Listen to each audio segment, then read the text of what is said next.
Alright, starting off first with a 1974 Jefferson Nickel. If we look here around the rim of the coin, you can see that it kind of gives that image that the coin has been stretched out a little bit. And that is a result of a broad strike. So this coin has been broad struck. It's a mint error. It is graded and authenticated by PCGS at a mint state 64. But the coin only sold for around $25 at auction. Now it's obviously a lot more money than 5 cents, but you got to consider the fact that you have to pay to have the coin graded, so you're not really making a huge profit on that one, but we will look at some more valuable ones here as we go. Now here's a 1974 S mint mark Lincoln cent. This one, same type of mint error. It's been broad struck. You'll see that around the rim of the coin. Some can be very extreme, some not so extreme. The more extreme examples, of course, can sell for more money, and the higher the grade, the better the condition of the coin. Those can also sell for more money as well. So this is graded by NGC at a mint state 64. This coin sold for over $75. Now here's one of my favorite coins of this video, 1974 quarter that sold for over $375.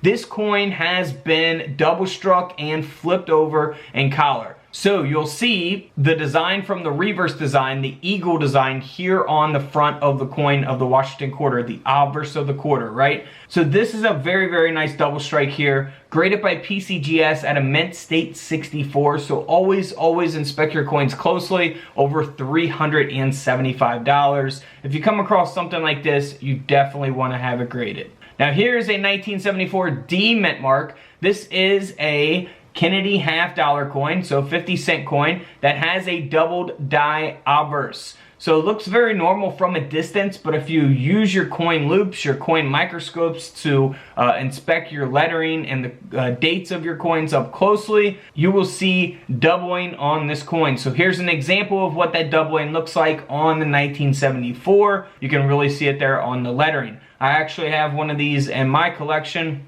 This specific one here, graded by PCGS at a mint state 64, ended up selling for around $90 at auction. I mean, hey, it's 50 cents, 90 bucks, I'll take it. Here is a 1974 Lincoln cent.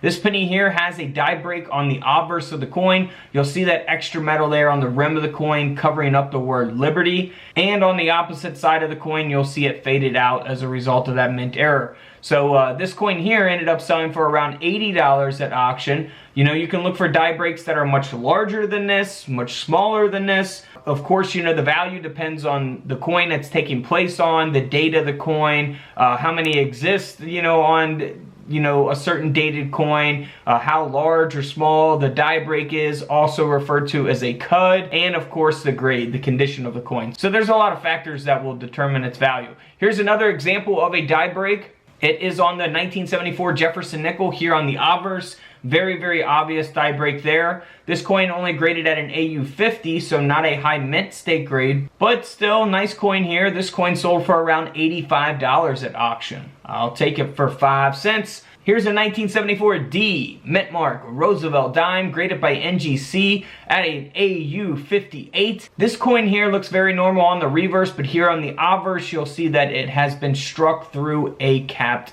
die. Now you can look for these on all kinds of different coins, pennies, nickels, dimes, quarters, and so on. This coin only sold for around $35 at auction, so not really worth grading unless you really want to keep it in your personal collection. But yeah, you're not going to make a huge profit on that one.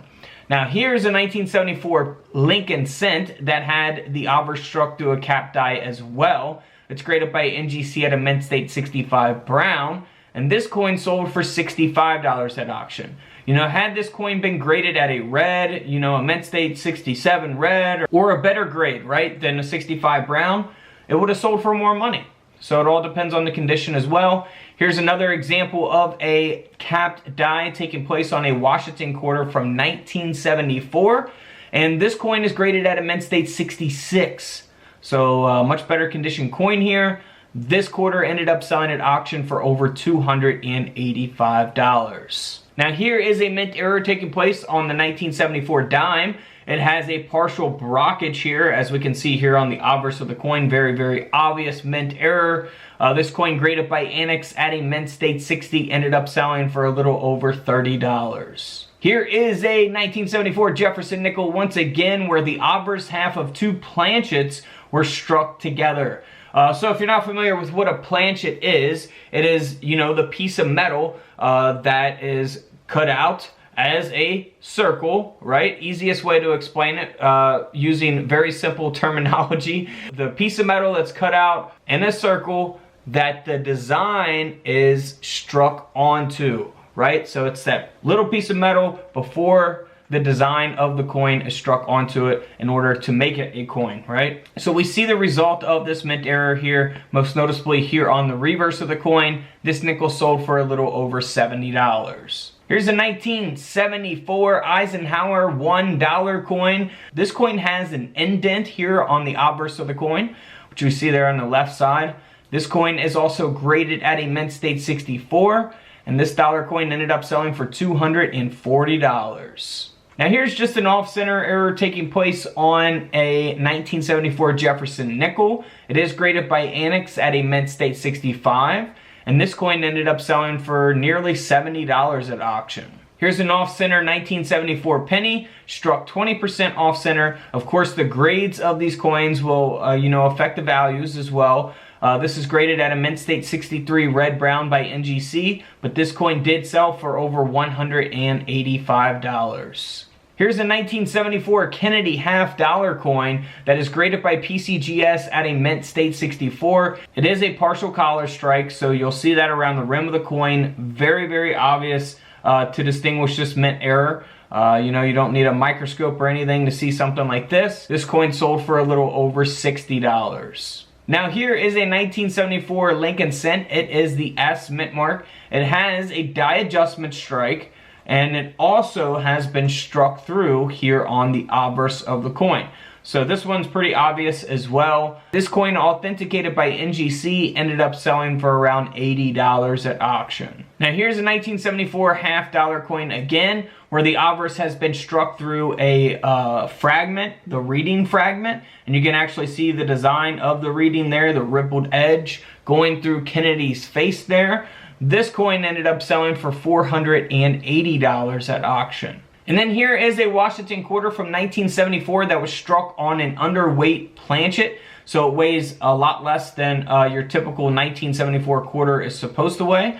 This weighs 4.7 grams. By the way, in my book, A Guide to Coin Hunting, you can get that on couchcollectibles.com. I do have the weights of coins, the dates to look for, and mint errors to look for. List of each one, pennies, nickels, dimes, quarters, and so on. In that book, couchcollectibles.com, so feel free to go pick up a copy. It is $12.99. I wish I could make it cheaper, but that is literally as cheap as I could make it in order to, gain a small profit from the book. I made it literally as cheap as I could. Like, I didn't want to make it $17 or $18.99, so it's going to be at $12.99 forever. It will never be on sale. Unless you want the digital copy, you can get that for $5 and download it straight to your phone.